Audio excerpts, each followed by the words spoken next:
Great. So it was really inspirational to hear from both Steve and Barbara there about what makes Liverpool really unique. And I want to just kind of come to you both for some initial reflections on what you heard, what really resonated with you, and what you're seeing on the ground. Laura, if I come to you first. Yeah, right.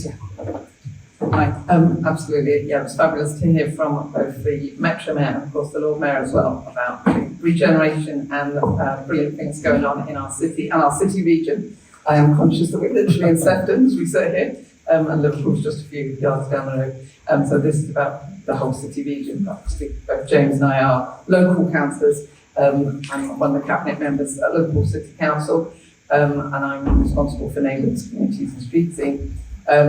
So yeah, it's great to hear what really great things that are going on. I think particularly for me as a local politician, but I'm sure for everyone, we don't want growth for its own sake. I mean, we're not here to get growth for its own sake. We're here to get growth to improve everybody's lives. I think that's a really fundamental and important thing. And for that to happen, then all levels of government have to work. So local government has to be supported and be able to deliver good services, good housing for everybody to have those opportunities, to take the opportunities that Steve's been outlining, and those exciting opportunities. Obviously, if someone's doesn't have a house, they're in temporary accommodation, or they're hungry, then of course they're not in a position to be able to take that opportunity, and that has an impact on the whole city. So I'm not an expert on AI and the high tech stuff. I was going to say a few words about things that affect us at local government level and the services that I provide.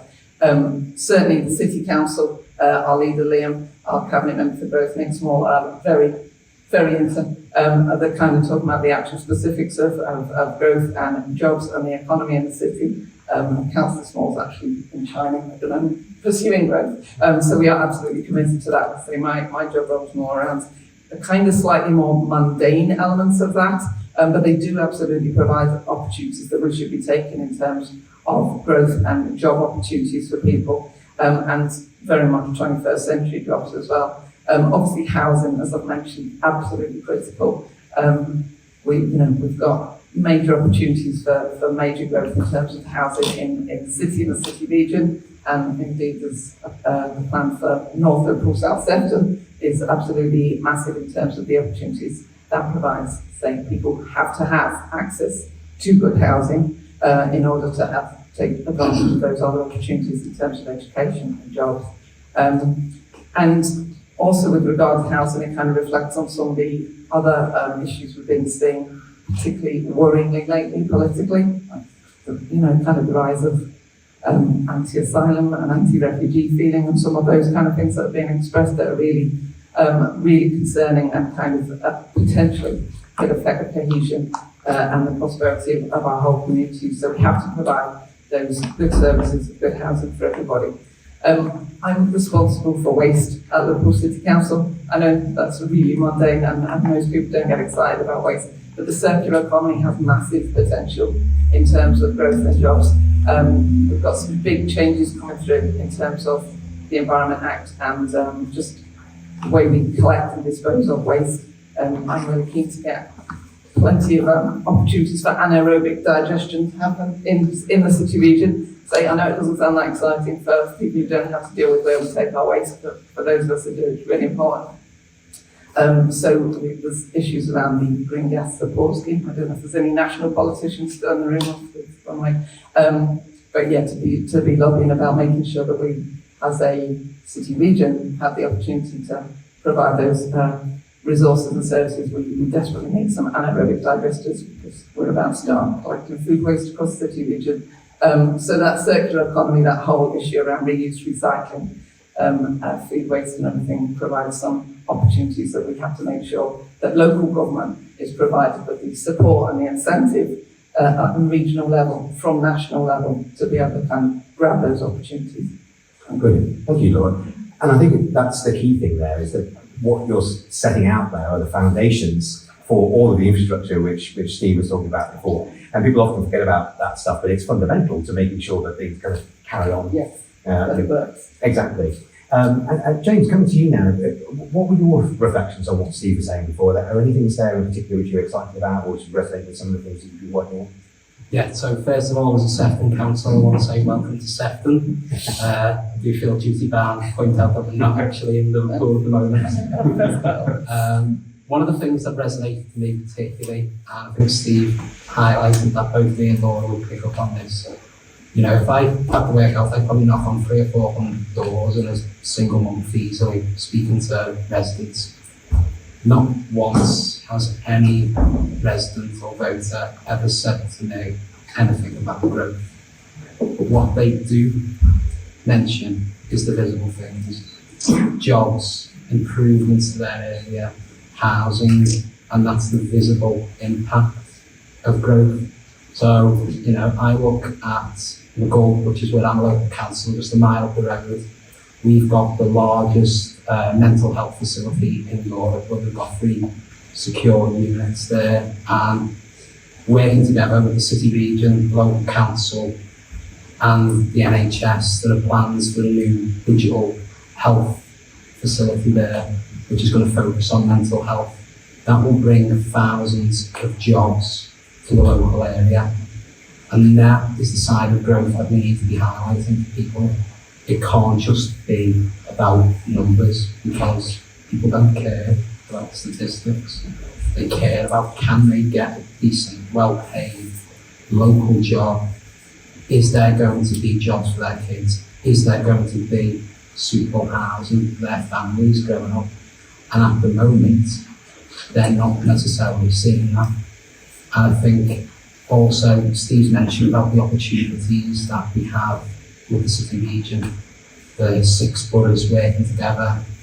And I know this as I've spent a number of years on planning committee in a local council as well as chairing planning. It's a huge barrier to growth. And that doesn't mean we need huge sweeping reforms where local people are ignored. Of course we need engagement, but we've got real opportunities here with evolved combined authorities, with the spatial development strategies that are being put out in the city region.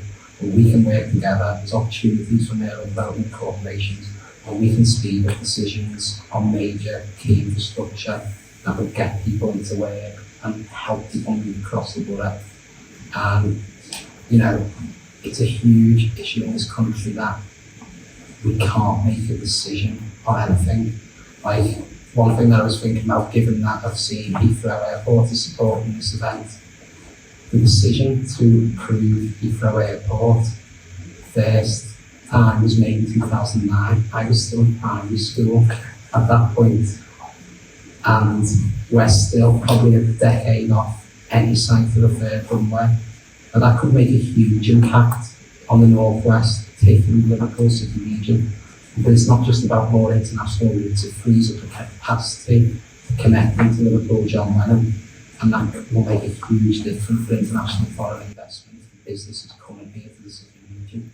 But let's delve into that a little bit more, because I wanted to come on to, you're right, it is really slow. It has been so restrictive on the growth that we're trying to get. So what are the things in particular that you'd like to see prioritised in that kind of infrastructure bill, or maybe just at a more local level? What are there particular things that you'll really, as an ask, that you make to local government, central government? I think, obviously, as local politicians, it can be very difficult dealing with planning, because I know in my ward, when I'm a councillor, I've got one of, if not the largest housing development in the city region, 1,700 new homes. And it is a flagship programme for house building for Sefton and the city region. The process to get that approved took probably around 5 years with multiple judicial reviews. And I think, you know, particularly through the initial stages of the planning process, we give too much weight to objections and we don't do enough to actually prove support for schemes. It's not weighted at the same importance, and I think we need a system where we need to look much more at the social benefit of these schemes and the local, the economic benefit, like for people, over the objections that are made often, which are on number 30. Thank you. And Laura, you come from the city centre. I grew up originally in L7, so I remember those sort of streets around there. And whenever I go back, I'm always amazed that some of those streets are still there, but quite a few of them have been bulldozed and opened up. It always strikes me that there's a big opportunity there to use that housing and or to redevelop some of those sites. What's your sort of view of planning and redevelopment in the city centre? Is it easier? Are there things which are happening there which maybe would help? We certainly have identified a lot of potential housing sites in Liverpool, so we well overshoot our government targets that we've been asked to meet, because they're brownfield sites, because it's brownfield policy. But as you say, Liverpool, because of the way it's changed over the past few decades, half century really, has a lot of opportunity in that way, and a lot of that is now happening. But as James has said, some of that is painfully slow. The other issue in Liverpool with regard to housing is we've got 10,000 empty homes. 15,000 people on the housing waiting list with 10,000 empty homes. A lot of those are privately owned. So again, a bit of an appeal in the hope that there are any national politicians in the room. Just some of the things around flexibility and powers for local government to take back the empty homes and be able to refurbish some of those. Housing pressure is one of the main things that's giving rise to some of the social unrest that we're seeing, and some of the very unpleasant kind of murmurings from the far right. We had UKIP turn up only a few weeks ago in Liverpool. UKIP still existed until they turned up at St George's Hall and wanted to march through Liverpool and all sorts of unpleasant things, which fortunately with the counter-protest and the policing didn't happen. But there's that kind of real nasty undertone somewhere because of that frustration of people that they feel that they're not getting those services. But 10,000 empty homes. We have got some money to report in a week or so at Cabinet actually to bring several hundred of those back into use. But again, that's a jobs opportunity, a skills opportunity, and the other thing I mentioned about circular economy and sort of using the resources we have. We don't need to just build new homes. If local government just had that power to be able to make sure we could take back those empty homes and make people bring those back into use, that would have a massive impact.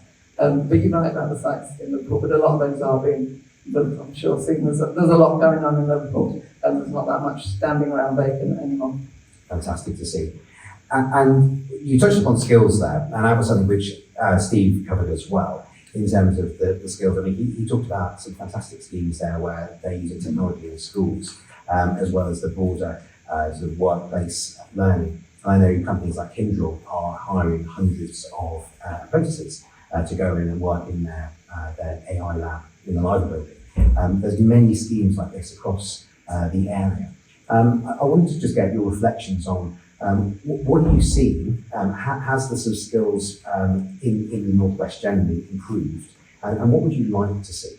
Maybe I'll come to Laura first on this one.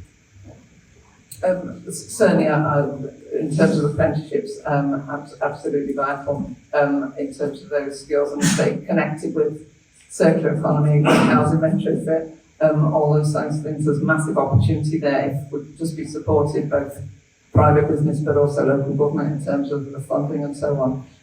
We've got 3 universities actually in Liverpool, several more across the city region, and it's fantastic to hear that really positive news about the graduate retention.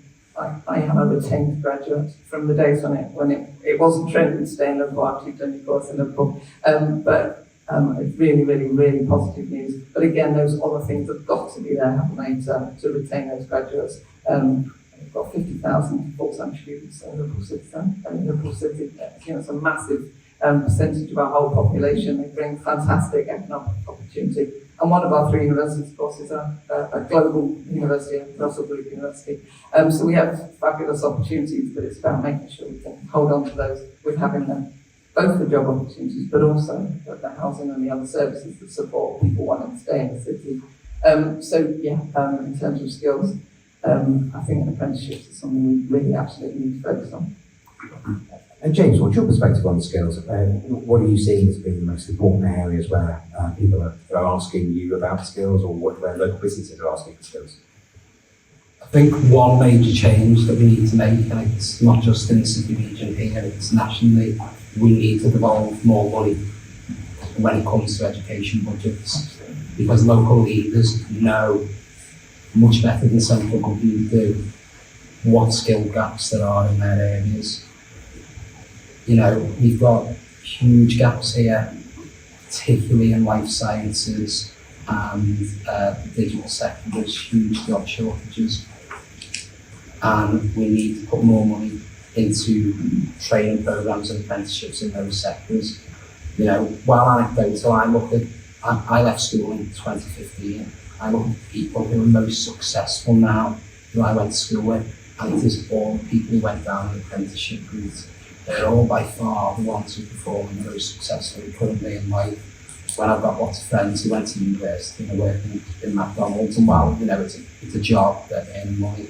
The ones who are actually performing best from the private areas, like where I went to, you know, at one point the area I grew up in was in one of the top 20 most deprived local authority areas in all of Europe. And the ones who are doing most successfully went to my school, the ones who took the apprenticeship route. So I think we need to give that option to people. People know that they can go out and they can get a decent, well-paid job that will save them for life. Fantastic, yeah. Big advocates of apprenticeships. I think particularly for UKAI, apprenticeships in AI is a really great route. But also from a young person's perspective, there's this deficit of going to university now where you actually have to pay for university, and then you also, you're behind where someone who's gone through an apprenticeship hasn't had to pay, and they've been earning for 3 years. So it needs to have more focus on at a national level to support apprenticeships. I want to ask more broadly now about the Northwest as a whole. Steve touched upon being able to work with Manchester, with Anne with other leaders from across the Northwest. I think that's actually part of what could make this really successful as well, to have not just the infrastructure, not just the skills, but just kind of linking up and sharing of these ideas. What have you seen? What's sort of happening in that space already? Are you already working with some of your colleagues across the Northwest and broadly? James first. Yeah, so I think the prime example of that Steve mentioned was the Liverpool to Manchester rail line. Now, previously I've sat on the City Region Transport Committee, so it's something that I looked at quite a bit, especially I was rail lead for a year. We've got huge opportunities here where we look at the trains that we've brought out in the Liverpool City Region, as Steve mentioned, with £500 million on new road stock. The battery capability of those trains, when initially brought out, I think they were looking at 7-mile range. It's now, some of those trains in testing run 40, 60, even 80 miles on some tests. So it's very feasible that we can roll out a new rail line, and that's where Greater Manchester, for example, will benefit from the technology that we've deployed. Because one, Greater Manchester may be ahead on bus franchise, and we've followed their example. They're much more behind on rail. Interesting. Yeah, thank you for bringing that. And Laura, from your perspective, what initiatives are you seeing where you're working or seeing your colleagues work with Manchester and the Border Northwest? Yeah, obviously the transport's absolutely critical on that. I suppose it's slightly, as local councillors, it's possibly a bit frustrating that we don't necessarily have that opportunity to work except through the LGA, the Government Association nationally, and of course with the Labour Party for both Labour councillors. And we have a Labour government now, which does, of course, look much more to its northern cities and kind of encouraging that. I suppose we don't necessarily have the opportunity the same way as we now do in the city region. But then, as Steve said a few years ago, we didn't have that either. So that's a massive development in the fact that as Merseyside authorities, we now work really closely together as councillors and as leaders across the Merseyside region. Certainly in terms of leadership, there is, to say, a much better link. I think that's being helped by having the Labour government. Certainly, you couldn't have enough of that in that sense. I mean, it's crazy that, in London terms, the Port of Manchester and it's like, okay, it takes us quite a while to get there still, but it's really not very far apart, and it absolutely should be linked up. So we would welcome all opportunities to do that, and I think the current government is encouraging in that way, but you can't have too much of it. Thank you. Yeah, I think that ecosystem, building an ecosystem and having all the infrastructure and the skills and being able to then draw all those things up is critical. So now I'd like to open it up to the floor. I know we've got some people here who come from many different backgrounds, from business, from academia, from government. So I'd like to offer you the opportunity to put questions to both James and Laura. Thanks, Emily. So Emily's going to come around with a microphone now. So if you could put your hand up, tell us where you're from and who you are, and if you can have it as a question, please, as short as possible so we can get as many people through. Thank you, Peter Pillinger from South Ribble Borough Council. One of the clear things that's just come out of your comments about Liverpool, Manchester, is the clear asymmetry between the metropolitan areas with their mayors and the rest of the Northwest.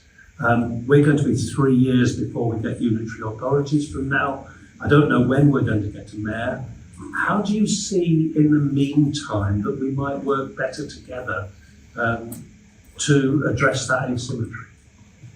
So it's a good question. How we can actually sort of pull all these together. I mean, part of what we're trying to do here is answer that question in some of the workshops this afternoon. We'll, I think, bring that up again, please, Peter. But James and Laura, a quick thought. Yeah, so I think on what you've mentioned there, the devolution and the mayoral model will definitely make things work more easily. But I think ultimately we've seen a situation where the last set local elections, Reform have took a clear grip over controlling Lancashire. And I think it's where we need to step back as, say, for example, Labour politicians. I'm not sure your political background, okay? We need to take a step back and be willing to put party politics aside and do whatever we can to build relationships into places like Lancashire. I know, for example, I was having a conversation with Andrew, who sat next to you, about the Vertical Curves project, which, for those who aren't aware, is a set of rail lines that close Park Beach and Cuts, which, if reopened, would enable connections between Liverpool, Southport, Preston, better links into Greater Manchester.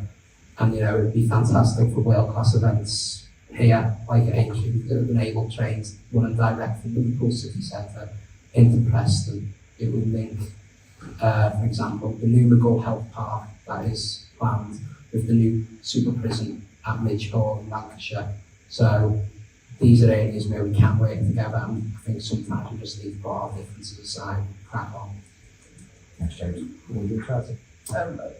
Yeah, not a lot to add, to be honest. I mean, we would welcome that. How we as local councillors do that, I'm not so sure. And say, the default position is through our political parties, obviously having different leaderships now across the wider Northwest region, could be seen as a hindrance to that. Certainly that's not in any way that we wouldn't want to work with Lancashire. As Steve said, having all the mayors, how they work together nationally makes a big difference, obviously, and the devolution agenda will help that. Obviously, it's something the government's trying to push through, but it's, I don't know, the reshuffle this week and how much delay that's going to mean on that kind of thing, whether that's going to absolutely progress, as you say, even with the right wing behind it, that's still sort of several years, that process. But all those kind of connections at a leadership level, mayoral, devolved mayors level, obviously that all helps those links, but I would say I'd be willing personally to work with Lancashire, there's nothing against them, but yes, our natural default is to talk about Liverpool, Manchester, you're absolutely right. Thank you, Laura. And can we get the next question, please? If you have your hand up if you've got a question, and then we'll bring a microphone to you just while you're thinking about that question. I mean, I think this is the big challenge, that we also exist in almost like verticals of our own particular ward or our own particular interest. Whereas actually what we need to find is ways of bringing that together in more horizontal layers, which is hopefully what we'll get into this afternoon. Were there any other questions from the floor? Maybe we need more coffee in the break, which is coming up shortly, to be able to get those questions flowing. We've got a few more minutes then, so if there aren't any more questions, I wanted to ask about AI, of course I do, from an AI perspective, but not specifically technical, so don't worry, I'm not going to be asking about that. Thank you, Emily. My question is more related to how do we get people on board? How do we make people feel less anxious about it? Because there's so many news stories about this. And this is really important because it's the kids in school, it's workers, it's people who are employees of public sector. It's right across the board there's an anxiety about engaging with AI. But on the other hand, there's this huge opportunity to increase productivity. If we can get these tools into the NHS, it can really speed up and address some of those massive problems like waiting lists, for example. So I wanted to ask you, from your perspective, dealing with your constituents and people that you know, what do you think are some of the ways in which we can try and make them less anxious about AI and give them the confidence to use it? James, we'll come to you first on that. Yeah, I think it comes down to when you're trying to sometimes get your message across in conflict. The most important thing to have is a narrative. And it's about having that narrative that this will make your working life easier. Because I think there's a big thing at the moment. AI is coming and it's going to take jobs away, and it needs to be pitched about, no, actually this will create jobs, it will make your jobs easier, it will give you a better work-life balance. And then, as we mentioned about opportunities in AI and health, it will enable better diagnostics. You can get your cancer results quicker, you can get your scans looked at quicker, you can see a doctor quicker. So I think it is about how we pitch that narrative to people, not just bombard them with facts and news stories that they don't understand. Yeah. Thank you. And Laura, what's your perspective? No, totally again in danger of agreeing with each other now. I think totally agree with James on that. It's about having the evidence and the good examples, isn't it, to tell people and to show people. I mean, to be honest, at the moment, I'm not sure I'd be confident in going out and doing that because, as you say, a lot of what we hear is absolutely negative. And along with kind of immigration, AI is the other kind of big things coming on the horizon that people feel their lives aren't as good as they should be. They don't have the opportunities they should do. A lot of people don't have access to the most basic things, to say, in terms of good housing, even having enough food to feed your family. So I think people really feel that, life isn't where it should be. Government's not delivering necessarily at any levels, certainly not at national level. It's a widespread belief at the moment. The great things the government are doing aren't necessarily being communicated properly. In terms of AI specifically, it's about, how do we as local politicians manage to have those good examples from the likes of yourself and the national politicians and so on, to go and give those examples to people on the doorstep of how things have improved, how that gives more opportunity and not potentially less opportunity. Thank you. Yeah, I think that's absolutely right. So I love the idea there that it's about the stories, being able to sort of land those stories of where AI is delivering for good and helping people to actually then realise where it's relevant to their everyday. What we see is actually the people who we can help the most are often people who are most anxious and least confident to use basic AI tools. But it can help them understand the contract. It can help them meal plan to understand what needs good for their kids, and even just going through using some basic tools. So it's really important that we get that tool into their hands. So thank you for covering that. We're coming up to time now for the coffee break. So I think we can go and all recharge our batteries, and then we'll be back in a bit. But I wanted to thank both Laura and James for helping me reflect on the messages this morning. Thank you.